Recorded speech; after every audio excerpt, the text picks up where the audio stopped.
Aloha, this is Some Guy in Hawaii, and I recently posted a very detailed 25-minute long video on cryo.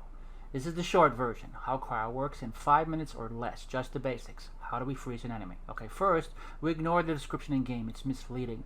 The 20% remaining health is irrelevant. The 80% health we remove with cryo to get there is what counts. Here is a formula spelling it all out. Okay, we take the number 80 and we divide it by our cryo efficiency. This equals the percentage of the largest damage bar that needs to be removed by continuous cryo damage to freeze a target. Okay, ignore the percent sign and plug in our cryo efficiency. 80 divided by 100 equals 0.8 or 80%. Got to remove 80% of the damage bar to freeze. 80 divided by 200 equals 0.4 or 40% that needs to be removed. 80 divided by 235, this Western gun here, equals 0.34 or 34%, as demonstrated here.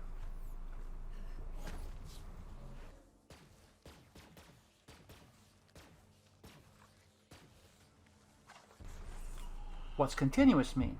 Anytime we do damage to a target with cryo, it takes on a frosted sheen that lasts about 5 seconds. As long as we keep doing cryo damage, that 5 seconds keeps getting extended, and all that cryo damage counts towards freezing.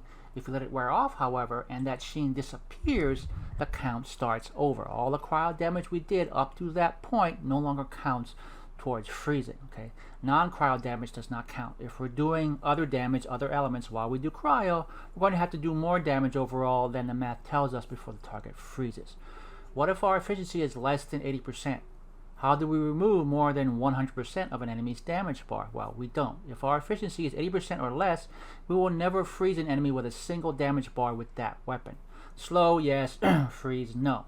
If, however, the enemy has more than one damage bar, then we have a shot. Okay, that's why the formula says percentage of the largest damage bar. For enemies with the multiple damage bars, even though these bars are visually the same length, most contain or represent different amounts of hit points. As an example, this notional enemy has a 1000 point health bar topped by a 700 point shield bar. How much damage must we do with our 100% cryo efficient gun to freeze this enemy? Okay, 80% of the largest damage bar.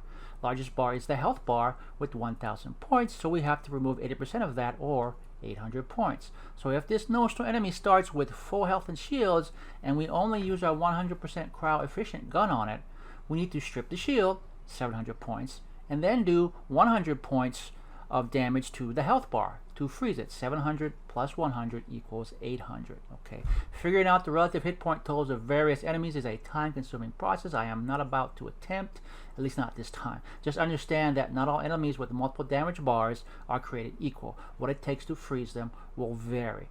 What happens if we combine weapons with different cryo efficiencies? Without getting into the complicated math, damage with higher cryo efficiencies count more towards freezing than less efficient ones. That should be common sense. If you want to get more into the weeds about that or a whole bunch of other details about cryo, check out the link to the super long version of the video below.